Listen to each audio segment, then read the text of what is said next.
오늘 또 그대의 최고의 날입니다. 임은미 선교사 묵상입니다. 2022년 10월 30일 주일. 최고의 날. 하나님의 일에 나는 양심 있는 책임을 다하고 있는가? 사도행전 23장. 케냐에 돌아와서 처음으로 슈퍼마켓에 갔다. 물가가 올랐다는 말은 들었지만 세상에나 정말 놀랐다. 어떤 것은 거의 2배가 올랐다. 차의 가스비 역시 2배가 올랐다. 이전에는 그냥 필요하면 샀던 채소나 과일을 이번에는 어떤 과일이 가장 싼가 값부터 비교하고, 쌀도 이전에 좋은 것 샀다면 이제는 가격부터 먼저 비교하고, 가격 제일 저렴한 것으로. 세상에나. 아니, 물가가 이렇게 오르면 현지인들은 어떻게 살아가라는 이야기인가. 슈퍼마켓을 나오면서 이제는 슈퍼마켓 안 오는 게 좋겠다라는 생각을 했다. 리무르 동네에 재래시장이 있는데 가면 가격 흥정해야 해. 내가 딱 원하는 것이 다 있지 않아서 잘 안 가는데 이제는 좀 불편해도 재래시장을 가도록 해야겠다는 생각을 했다. 거기는 더 싸고 일단은 현지인들을 직접 도와주는 것이기도 하니까 말이다. 집에 돌아와서 호박 케이크 하나 만드는데 이전 같으면 적당히 남은 반죽은 버렸을 텐데 이번에는 숟가락으로 싹싹 믹서기 맨 아래까지 아껴야지 그 생각이 먼저 났다. 내가 케냐에 온 줄 알아서인가? 나 갑자기 빚쟁이가 된 기분? 여기도 달라 저기도 달라. 채소 가격이 다 올라간지라 매주 토요일 하는 어린이 천국잔치 식사비 역시 엄청 뛰었다. 이거 거의 이전 들어가던 재정의 2배라고 생각하면 되는 것 같다. 선교사가 가져야 하는 기본 자격이 있다면 그거는 적응력이라고 하겠다. 우리들은 모든 상황에서 적응해야만 하는 자리의 사역자들인 것이다. 선교사 된 지 28년, 이제 나름 베테랑이지 않겠는가? 그래도 사실 이런 상황은 선교사역 28년 만에 처음인 것 같다. 물가가 올라도 이렇게 오른 적이 없었으며 달러 환율도 이렇게 오른 적이 이전에 있었는가? IMF 때 힘듦이 어렴풋이 기억나지만 그때는 내가 하는 사역의 규모가 이렇게 크지 않았다. 그때 나는 나이로비 국제신학대학원에 교수로 강의하는 것이 주 사역이었는지라 이렇게 사역하는데 재정을 많이 필요로 하지 않았을 때였다. 그런데 지금은 상황이 다르다. 평소 한 달에 1억 들어가던 나의 사역 재정은 이제 매달 그보다 훨씬 더 들어가야 한다는 이야기이다. 지금 하고 있는 사역을 모두 그대로 한다면 말이다. 여기서 나는 어떻게 적응할 것인가? 일단은 사역의 우선순위를 가려야 한다. 당장 내년 1월에 있을 DNA 21일 합숙 제자훈련에 우선순위를 두어야 한다. 지금 모든 강사들 섭외가 마쳤고 21일간 프로그램이 다 정하여졌으니 말이다. 그리고 이곳 청년들, 리더들을 일으키는 아주 실제적인 프로그램이라 이것은 꼭 해야 하는 프로젝트. 여기 들어갈 재정을 일단 잘 모아두고 나는 선교사로서 생활비를 할 수 있는 한 긴축하도록 하고 채소는 집 앞마당에 심어놓은 것을 최대한 사용하도록 하고 가능한 슈퍼마켓은 가지 않고 집에 있는 모든 것을 싹싹 잘 사용하기. 모세 전도사하고는 앞으로 10일 동안 특별 새벽기도회를 하기로 결정했다.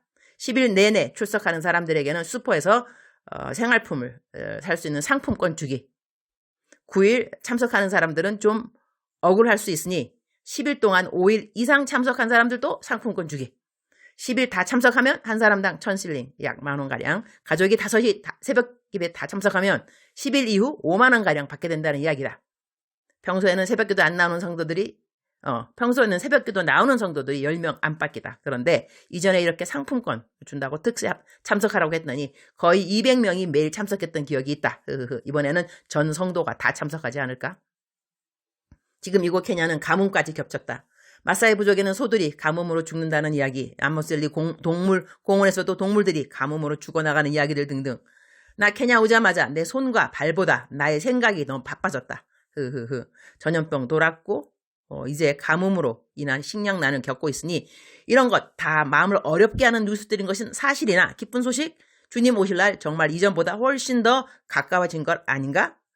그건 정말 기쁜 소식이 아닐 수 없다. 선교사로서의 적응력으로 첫 손가락을 꼽으라면 감사라고 생각한다. 그러니까 감사, 그러면서 감사, 그럴수록 감사, 그럼에도 감사. 이 모든 일들을 어떻게 주님이 감당케 해주실는지 주님의 새로운 힘과 능력을 기대하게 되어서 감사. 이 또한 지나가리라. 오늘은 주일. 내가 설교한다고 모세 전도사에게 말했다. 특별 새벽 기도 집회에 대한 광고를 내가 하려고 한다. 육의 양식 필요할 때 육의 양식 공급하면서 영의 양식 공급하는 통로로 사용될 것을 믿는다.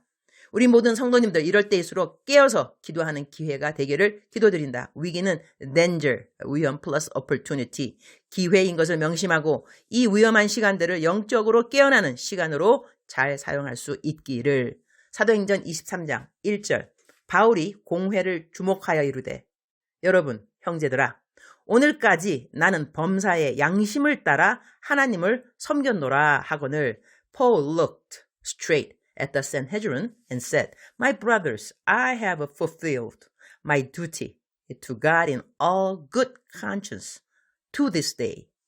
범사의 양심을 따라 하나님을 섬겼노라 하는 말씀이 마음에 와닿는다. 영어로는 fulfilled my duty to God 이라고 나와 있다. 그러니 자기가 책임져야 하는 모든 일들을 다 행했다는 말이 된다. 나의 평상시 삶에 이런저런 일에 양심에 걸리는 것은 없는 것 같다. 그런데 오늘 duty 이라는 말이 마음에 걸린다. duty라는 것은 일을 하는 사람이 그 맡은 일에 대한 책임을 나타내는 영어 표현이다. 내가 맡은 일이 무엇인가를 생각해 보게 된다. 바울 사도의 하나님 앞에서 자신이 맡은 모든 책임을 다했다는 말이 정말 멋있게 들린다.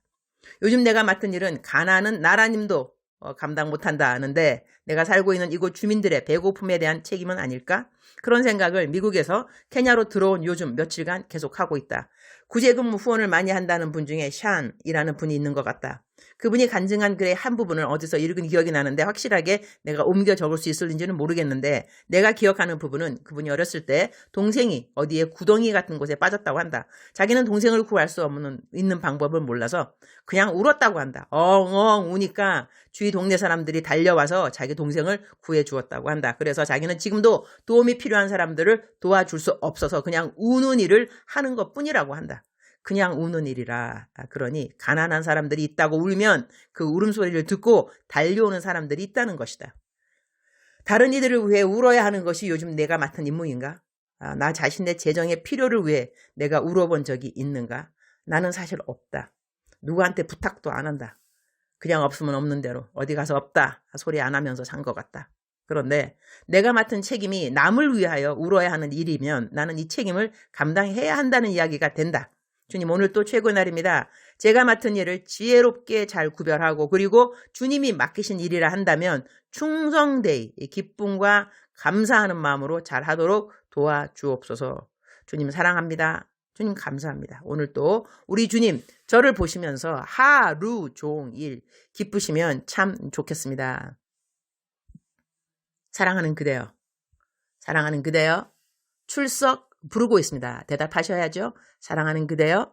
사랑하는 그대여. 사랑하는 그대여. 억만 번 더 들어도 기분이 좋은 말. 들으면 들을수록 힘이 되고 소망이 되고 격려가 되는 사랑하는 내 딸아. 사랑하는 내 아들아. 오늘 또 하나님께서 우리를 하나님의 아들, 딸이라고 불러주는 것이 너무너무너무너무 감사한 일이 아닐 수 없습니다. 그렇죠. 사랑하는 그대여. 제가 오늘은 이 duty, 이 responsibility, 책임감, 맡은 일, 이것에 대한 묵상을 했는데요. 사랑하는 그대는 요즘 하나님께서 무엇을 맡기셨나요? 하나님께서 그대에게 맡기신 일은 무엇인가요? 전도인가요? 구제인가요? 기도인가요? 아니면 그냥 섬김인가요? 무엇이 하나님께서 그대에게 맡기신 일일까요? 그 자리에 그대로 버티는 것, 그것이 그대의 책임은 아닐는지요. 버티는 것, 버팀의 영성. 그 자리에 가만히 있어 주는 것만 해도 어떨 때는 하나님께서 우리에게 주신 책임감을 다 하는 것이 아닌가. 저는 그렇게 생각할 때도 있습니다. 내가 못한다고 생각할 때 그때 지키는 자리는 더더욱 중요하다고 하겠습니다. 오늘 또 울컥합니다. 우리가 일을 잘할 때는 그래 하나님이 내가 일을 잘하니까 이 일을 맡겨주신 거야 라는 생각이 들 때가 있지만 일을 잘 못할 때는 왜 하나님이 나한테 이런 걸 맡기셨지? 이렇게 생각할 때가 우리 모두에게 있는 것 같습니다.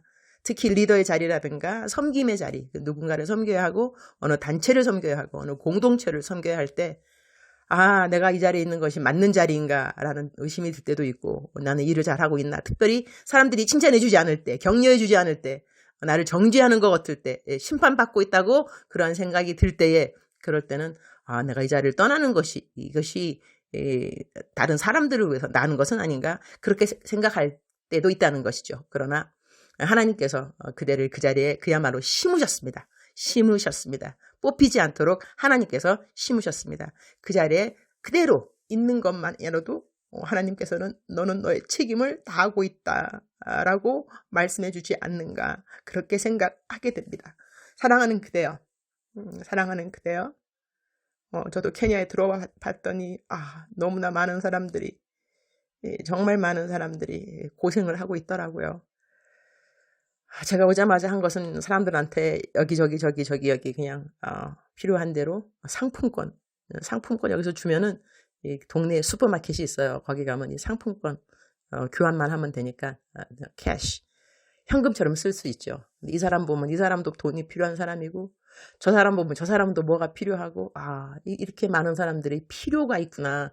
이 필요를 보게 하시는 하나님 일단 너무 감사를 드리고 이 필요를 내가 다 만나줄 수는 절대로 없겠죠. 그러나 그들이 하나님께 나아갈 수 있도록 내가 통로가 되어야 될 텐데 그런 생각을 하게 됩니다. 사랑하는 그대요. 사랑하는 그대요. 오늘도 우리 모두는 무슨 일을 만나더라도 우리에게 가장 큰 책임은 다른 것이 아니라 내가 그 상대방 사람에게 이웃에게 하나님을 만나게 하는 통로가 되는 것은 우리 모든 사람들이 맡은 책임이라고 하겠습니다. 그 책임을 다하는 그대와 내가 되기를 소원합니다. 사랑하는 그대여 사랑합니다. 사랑하는 그대여 축복합니다. 오늘 또 그대의 최고의 날입니다.